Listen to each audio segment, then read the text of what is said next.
All right, Sean, have you been working on any skills at all lately so you can get a new job? Well, actually, I have. I've been working on my culinary skills. Let me see that.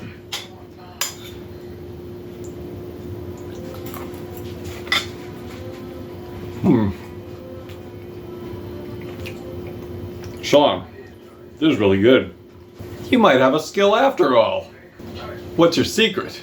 Oh, you know, just an old family recipe. Ho ho ho!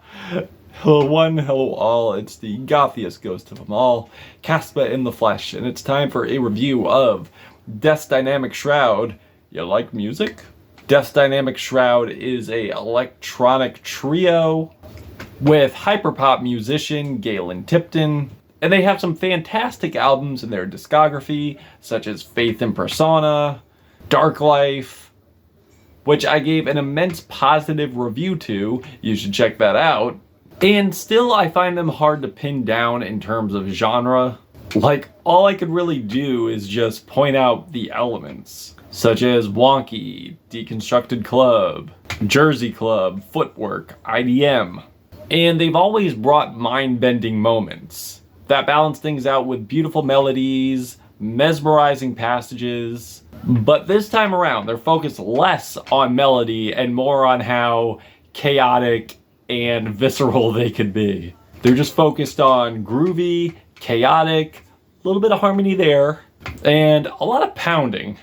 They kind of skip the foreplay and just give you that rough sex of listening. So don't go into this thing expecting continuous, beautiful bliss. As much as I love that, because you're not going to get much of that here. The closest thing you'd probably get to a romantic style passage would probably be on Generate Utopia. And keep in mind, I don't drink anymore. For anyone who knows me, I don't drink anymore. I'm straight edge now. But the frantic rhythms, the tribal drums, and the grooves and the vibes of Spanish music, and Vaporwave as it brings these rushes of static and white noise. This thing sounds like I'm trying to mentally revisit a wild party I had, but I'm only getting a little bit of picture, just a little bit of vividness here. Like, I'm just way too hangover to remember anything cohesively vivid. And this thing just takes you on a ride. This thing is definitely a trip, if there ever was one. With these glitchy rotation chants, Vaporwave-like drones, especially on the track Drifting on Bethel. I love how futuristically and heavenly this sounds. It also coalesces well with the propeller-like MC Ride chants that are on here that I am almost certain. Now, I didn't look, but I'm almost certain these are MC Ride samples. And that's the best way I can describe it, and it sounds amazing.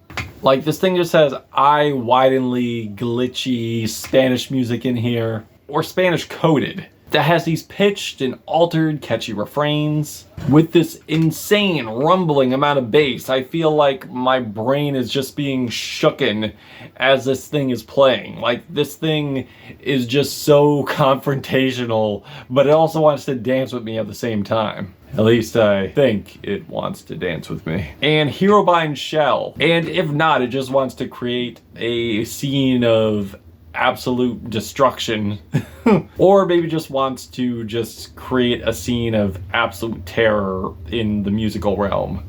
Like on Herobine Shell 2049. That sounds like something out of a friggin' robotic sci-fi, where the beat, I kid you not, sounds like it has legs, metallic legs, and it's creeping and it's stomping, and it's just blasting everything, in its sight. We also get these glitchy, manipulated, skipping vocals that again sound kind of MC Ride-like of Death Grips. I hope you've heard of Death Grips. And there's also Crypto Resort Grift. And going back to the bliss, we do get a little bit of bliss. I didn't say we didn't get any bliss. We do get a little bit on some tracks here, like on Crypto Resort Grift, with these heavenly, blissful melodies that elevate in sound as the track progresses, with heavy pounding 80s synth bass over this droning bed of keys. But there's also spots on here where it's not all visceral, Sometimes the pounding can be entrancing in a way. Like on the title track, I swear there's like